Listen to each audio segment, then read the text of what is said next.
The indigo plant grows primarily in the tropics. By the 13th century, Indian indigo was being used by the cloth manufacturers in Italy, France, and Britain to dye clothes. By end of the 18th century, the demand for Indian indigo grew further. Britain began to industrialize and its cotton production expanded dramatically, creating an enormous new demand for cloth dyes. However, only small amounts of Indian indigo reached the European market and its price was very high. Between 1783 and 1789, the production of indigo in the world fell by half. Cloth dyers in Britain now desperately looked for new sources of indigo supply. For the last decade of the 18th century, indigo cultivation in Bengal expanded rapidly, and Bengal indigo came to dominate the world market. Attracted by the prospect of the high profit, numerous Scotchmen and Englishmen came to India and became planters. There were two main systems of indigo cultivation, niche and rayoti. Within the system of niche cultivation, the planter produced indigo in lands that he directly controlled. He either bought the land or rented it from other zamindars and produced indigo by directly employing hired laborer. Under the rayoti system, the planters forced the rayot to sign a contract. Those who signed the contract got cash advances from the planters at low rates of interest to produce indigo.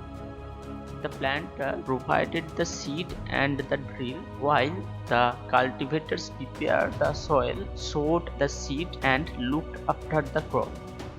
Planters, who were initially tempted by the loans, soon realized how harsh the system was.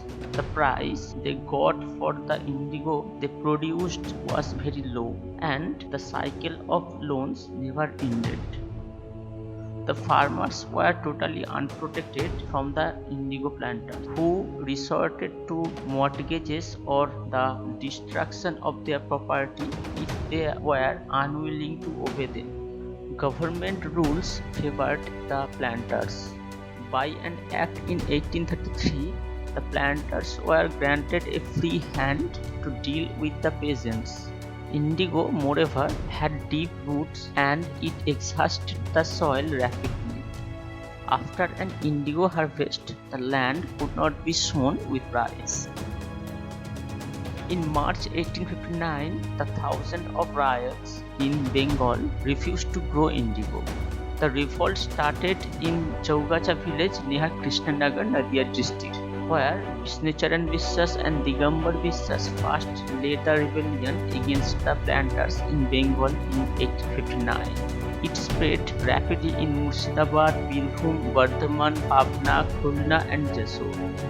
As the rebellion spread, Rayot refused to pay rent to the planters and attacked indigo factories armed with swords and spears, bows and arrows.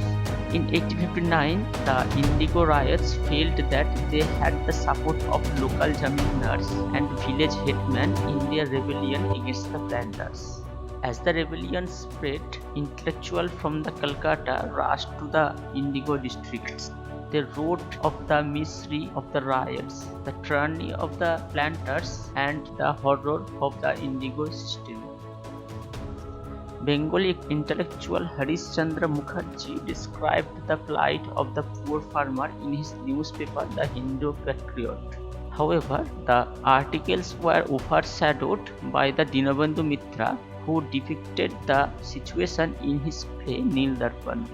His play created a huge controversy which was later banned by the company authorities to control the agitation among the Indians. Worried by the rebellion, the government bought the military to protect the planters from assault and set up the Indigo Commission in 1860 to inquire into the system of indigo production. The commission held the planters guilty and criticized them for the coercive method they used with indigo cultivators. It declared that the indigo production was not profitable for ryots.